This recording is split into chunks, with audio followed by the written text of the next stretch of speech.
சூப்பராக சென்னா பிரியாணி பசங்களுக்கு லஞ்ச் பாக்ஸுக்கு கட்டுறதுக்கு தான் செய்ய போகிறோம்.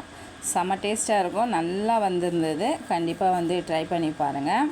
அதுக்கு தேங்காய் எண்ணெய் ஊற்றிருக்கேன்.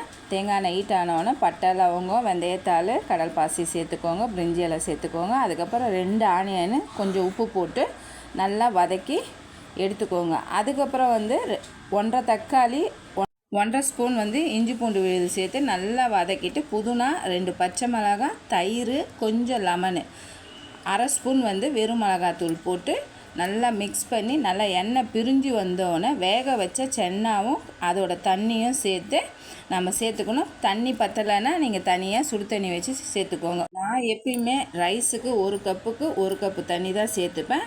உங்களுக்கு எப்படி வேணுமோ அப்படி சேர்த்துக்கோங்க. நான் ஊற வச்ச ரைஸை சேர்த்து ரைஸும் தண்ணியும் ஒன்றா வந்தோடனே புதினா சேர்த்து டம்மு வச்சு சாப்பிட்டு பாருங்கள். செம்ம டேஸ்ட்டாக இருக்கும்.